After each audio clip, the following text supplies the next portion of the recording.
Ok, ci siamo! Ladies and gentlemen, welcome! Benvenuti alla prima battaglia rap! Signore e signori, alla mia destra, con numero 1, direttamente portiere del Napoli, Pepe Reina! Mentre alla mia sinistra, con numero 45, signore e signori, direttamente da Milano, Milan, Mario Balotelli!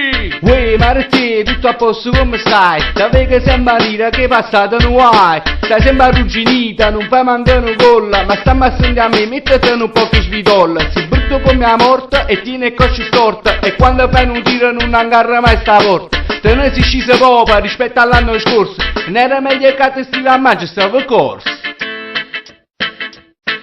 Of course.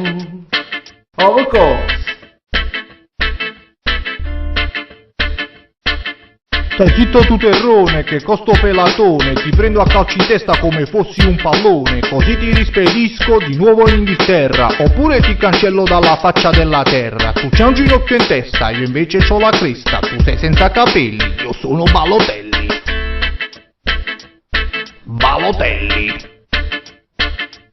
Ticetta Marige, purissa focativa, ma mezzo campo a cucchie solamente cartellina, e chiagni sulla mente ti chiama sempre palla, ma la verità è che sta non vira mai una palla, almeno il rigore, prima tirava buono, ma quando mi incontrate non pare le sbagliate, e mo a cala cresta, e vira i pallom, e scrivami una cosa un coppaturte.com. Ma vattene a cagare, e invece di parlare, tu pensa a stare in porta che non sai manco parare, che quando stai tra i pali fai 1000 movimenti, ti do una pallonata che ti spacco tutti i denti, pezzenti, fetenti, siete solo perdenti, tu con la tua squadretta non sarete mai vincenti, acquisti potenti e nomi eccellenti, ma vada via ciappo pure il vostro De Laurenti.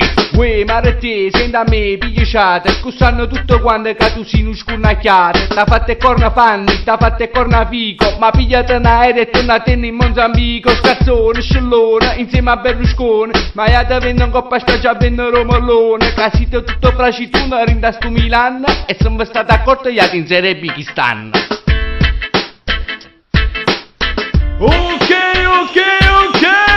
ecco il nostro rap epico, decidi tu chi ha vinto con un voto, Pepe Reina o Mario Balotelli, vota, non fare la lota!